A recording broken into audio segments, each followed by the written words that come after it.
You guys know that I advocate for a whole food, plant based diet, meaning we get the bulk or the majority of our foods from whole plant foods. But we always buy foods in packages too, right? There are some things that are always coming in a box or a bag. Let's think about bread, pasta, snacks, milk or milk alternatives, frozen foods, frozen vegetables, maybe different kinds of yogurt or whatever. And then we have our favorite fun or convenient foods too, right? So we've got burgers and I like my cauliflower gnocchi and things like that. So but there are always things, even when we are eating the bulk of our diet from whole plant foods, there are always things that still come in packages. The packages can sometimes be super misleading. Today's episode is going to be all about marketing tricks or marketing language to watch for when it comes to packaged foods. So I hope you're ready to unpack some of these and to learn what we really should be looking for instead.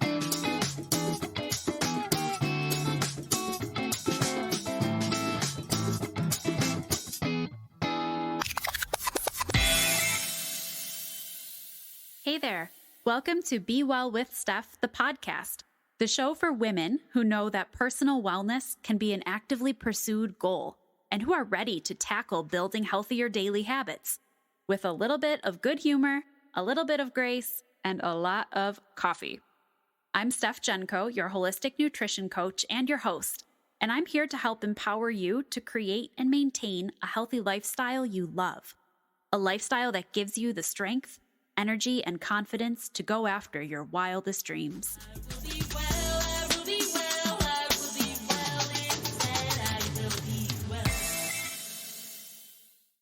The first label to watch for is low fat. I think that for the most part in my childhood, low fat was a really big thing. Maybe my teenage years, everything had a low fat diet. We were super afraid of fat. So low fat became a mark of healthy. We could look for yogurt, low fat yogurt, ice cream, low fat ice cream. They could put a low fat label on so many different foods. The catch is that some of those foods may not have been high in fat to begin with. Some of those foods may be low in fat, but high in other additives or added ingredients. That food might be low in fat, but therefore low in healthy fats too, fats that our body needs. Fats are one of our micronutrients. We need fat in our diet every day. The danger of a low fat label, in my opinion, is that that's the only piece of information it gives you. And you're going to see in this list as we work through them today that that's usually the issue with these marketing labels, is that they're looking to grab your attention with the word low fat, but not necessarily give you any information about what is in what you're eating. So low fat's the first one to watch for. Following low fat then, of course, is low carb. So many labels currently and in the past few years have low carb on them. I think the last one that I saw was tortilla shells, the low carb ones. When we see that labeling, they want us to think, oh, this is healthier because it's lower in carbs. But you and I know now, or at least I hope that you're learning, that again, carbohydrates are a macronutrient. Our body needs a lot of them. But what the low carb label doesn't tell you is what the other nutrients are that's in the thing. And it doesn't tell you information about quality of carbohydrates. I'd personally rather see a label that told me about whole grains or told me about fiber, so I knew what was in what I was eating, not just what isn't. Because our body needs complex carbohydrates, we need whole grains, we need beans and starchy vegetables and all that good stuff. We need a lot of fiber in our diet. Because we need all of those things, a low carb label doesn't actually tell us anything about the product. I see this in recipes a lot too, a low carb recipe.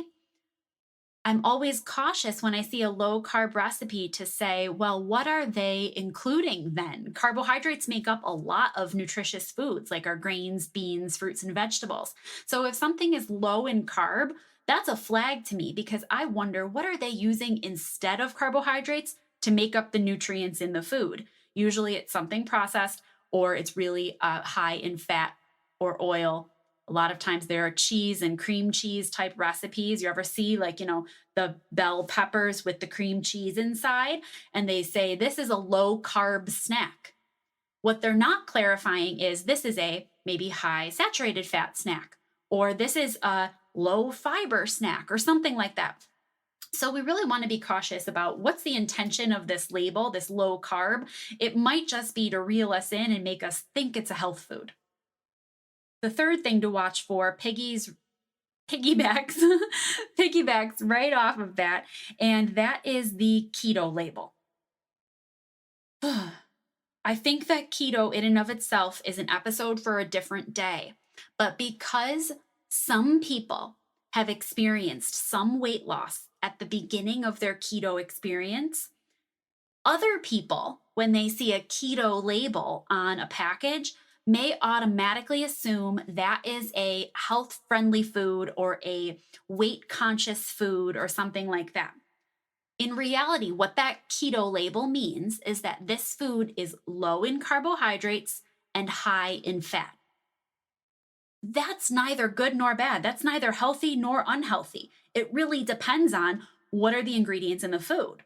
So there are things I've eat, maybe even on a regular basis, that could be marked with a keto friendly label. That just means that that particular food is high in fat. So if you think about like um, maybe a granola bar or something like a snack bar that's made mostly out of nuts, that could be marked as a keto friendly food because nuts are naturally low in carbohydrate, high in fiber, high in healthy fats. Well, I eat nuts all the time with or without the label. The label is meant to hook you in and say, if you want particular diet results, this food is a good match for you. We need to be smarter consumers than that. We also need to be smarter dieters than that. But again, that's a story for a different day.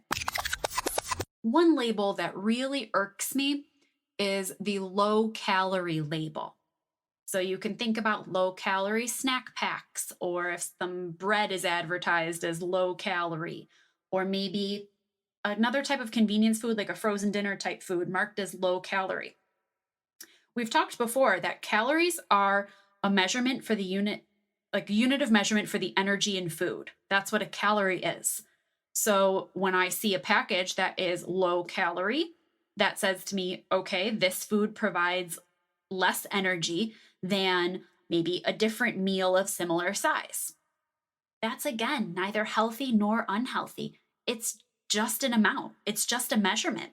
So maybe a snack is marked as low calorie, 100 calorie snack pack, it's low calorie. That's fine if I'm not really in need of energy boost at that time, or if I'm not in need of a big snack, or if I want to pair it with something else, then that's fine.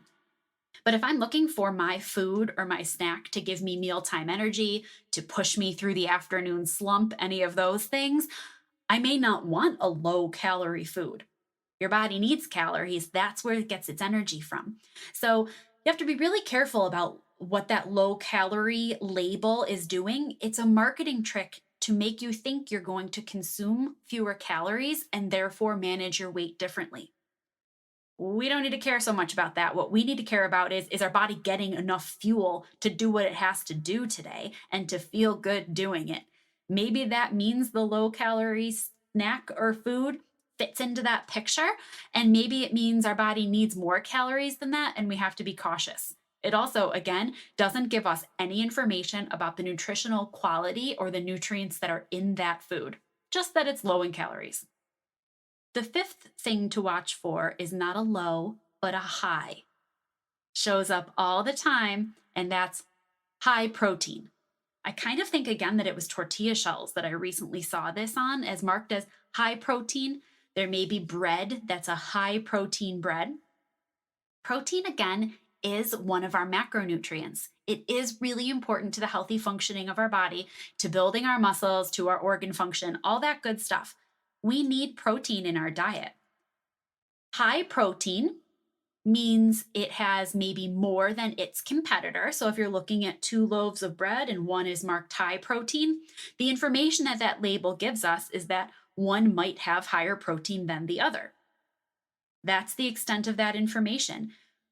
Doesn't tell us about what kind of grains are in there, if they're whole or refined, if there's additional ingredients added that boost the protein, or if those proteins come from the grains. Also, if there's a lot of added sugar or oil or anything that might be making this more palatable than its competitor. We don't know any of that information. All we know is that it has high protein. This one makes me laugh sometimes. Number 6 here. Number 6 label to watch out for, because it's all about marketing, is gluten free. Now, I am not saying that you shouldn't look for a gluten free label if you are allergic to or sensitive to gluten. Then, of course, you want to look for that. And you can usually find it like stamped in the corner, right? You can find that gluten free symbol if it's an allergen that you're worried about. But for most of us don't need to worry about gluten. So when somebody says, well, they're pretzels, but they're the gluten free ones. This happened to me, and I'm not calling someone out because I don't remember who said this to me. I think it was multiple times, but someone said to me, I bought pretzels, but they're the gluten free ones. The only information that that gives is that those pretzels don't contain gluten. Gluten is the wheat, the protein portion of the wheat. So those pretzels don't have that in them. To me, that doubles back and says, well, then it's a refined grain because the protein has been removed. Again, that's not intrinsically bad, but it's worth noting if I'm looking to get any sort of like nutrition out of these pretzels. If they're just a fun snack and I like them, then that's great. I do actually think that the gluten-free pretzels tend to be a little bit crispier and crunchier, a little like lighter. I really enjoy them sometimes, but them being gluten-free has nothing to do with it for me. So a lot of times we'll say they're cookies, but they're gluten-free. They're pasta, but they're gluten-free. Gluten-free is just a label that says they don't contain gluten. It is not a mark of any sort of health food, and it doesn't give you any other information. With the marketers include labels like this all the time, gluten-free, big across the top gluten-free, because they know that a lot of us have started to put those together, that being on a reduced gluten diet is healthy for me. So if I buy a gluten-free product, I'll be healthier. The research does not support that. The research does not support avoiding gluten unless you have a specific gluten allergy or intolerance. For most of us, it's perfectly fine. You can eat whatever pretzels you want to. The last label I'll have you just be mindful of is the label for vegan or plant-based products. Of course, as a vegan and a plant based eater, the label is really helpful when I want to know if I am avoiding animal product fully or not. So that label can be super helpful, but it is not a health label. Something being vegan or being plant based doesn't automatically mark it as a nutritious food, as a whole food, or even as being made mostly from plant foods. A lot of times, a plant based label can go on a burger, which tells me that it's free of meat. But when I check the ingredients on that label, I might find out that the majority of the ingredients list is oil. And that is what that product's made out of. That doesn't necessarily mean it's the most nutritious for my body. It may be more ethical choice. It may be still one that I align with. When I buy burgers, I still look for the burgers labeled vegan or plant-based, but it is not a mark of health. So sometimes people will say, a client might say, I made an entirely plant-based meal and I used Beyond sausage in it. And me, of course, I'm going to applaud that. I do think that there's enough research that it could be markedly better, especially depending on what type of meat you would otherwise be buying, if just from your grocery store or something, that it could be markedly better for your health. And obviously, I support minimizing our animal consumption in addition to health reasons for ethical and environmental reasons. So I will applaud you on that. But we need to be smart consumers and know that just because it says it's plant-based doesn't necessarily mean we can count it as a serving of veggies. We still have to maybe check out what nutrients is this food giving me and how can I otherwise balance or support them with the rest of my meal. So if these are all the 7 marketing tricks or 7 label tricks that we're going to watch for, as smart consumers, what should we be looking for instead? Our choices really depend on what our goals are, the goals that we have in mind, and also the way that our individual body responds to food. Some people may feel better eating a higher carbohydrate diet. Some people may feel better eating a higher fat diet or a lower fat diet. That can make a difference. Some people may have weight management goals that they're working on, and therefore, having a low calorie snack that they're then going to pair with, as we talk about snack pairs, having a lower calorie fun snack because they want to pair it with whole food fruits and nuts, then that's great. If that helps you with understanding your portion awareness or with making your snack eating convenient, that's fine. But we need to be smart about what we're looking at and how what we're looking at is going to match the needs of our body. When I look at labels, I usually take a quick peek to make sure that there's not animal product in what I'm eating because that's important to me and my goals and my ethics. So I take a look for that. And then I also take a look at how much added sugar or added oil is in something. I know that those foods can be linked to inflammation in the body, and that inflammation is linked to a lot of chronic diseases. So I look for, and not necessarily an absence of sugar, because natural sugar is a little bit different, but I look for the absence of added refined sugars. I just try to keep that, to a minimum, unless it's something really delicious that I've just decided to enjoy that day. I look for the food to be low in saturated fat and cholesterol, and there are only really a couple of plant-based sources of that, so it's usually pretty easy to avoid, but it's something that I look at. If I see that the saturated fat content on a plant-based product is really high, to me that says there must be coconut oil or palm oil or something that like that's been added to this as a filler. And maybe that's a product I just then use more in moderation, or I skip and I look for a different version. I also try to limit my refined grains on a regular basis because when we refine a grain short and sweet, we're removing the fiber, removing the protein, and just leaving behind the starchy, sugary part. And that acts differently in our body. It acts more like sugar than it does like a whole grain with all those benefits. And so many of the vitamins and minerals are also in that husk and in that protein component in the gluten. So I look to minimize my refined grains. Again, that's not all the time. That's not 100% of the time. But what matters most is what we do the most. So if I'm buying bread or pasta or something that I'm going to eat in my home on a regular basis, I look for there to be whole grains. And it will say whole grain, whole wheat, whole rye, whatever it is. It'll say that in the ingredients list. So I usually check that. At a quick glance, I want my food to have whole grains. I want it to have a large amount of fiber because that is so good. We'll talk more about fiber, but fiber being so good for both helping you to be full and satisfied, but also helping your digestive health, improving your gut health, all of that. Or I try to buy as much as I can out of a package, or with a package where, frozen broccoli, it's in a package, but the only thing that's in there is broccoli. I try my best to buy the bulk of foods package free. And then when I am looking at a package to think, think in general, how does this food serve my body? Is it going to help me with my goals? Is it going to make nourishing myself easier? Is it going to add something delicious to my meal to balance out new foods like beans or vegetables that I'm learning how to eat more of and enjoy? Different foods have different purposes, and even foods with all these different labels on them can still have a perfectly fine place in your regular diet. It's just worth digging a little bit beyond that first label and thinking, really, what's in this food that I'm going to eat, and how does this serve my body or help me serve my goals? Something that I do with clients on a regular basis is walk them through different foods. We take a look at what do we regularly buy at the grocery store, what store do we regularly shop at, and can we compare items and find ones that are going to make us feel the best. Again, it's not that you can't eat the gluten-free pretzels if you think they're a little crunchier and you like them.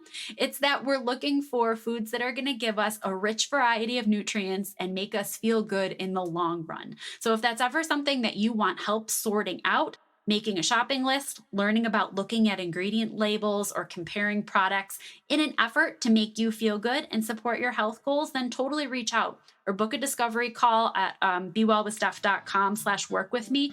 Book a call and we can kind of chat through what you're looking for, what you're working on sorting out, and how I might be able to help you do that.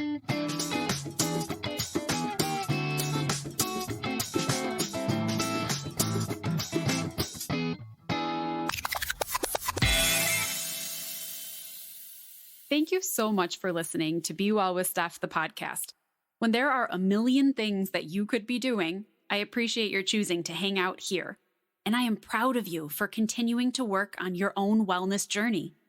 I invite you to head over to BeWellWithSteph.com for the details from this episode, my blog, upcoming events, and lots of other resources.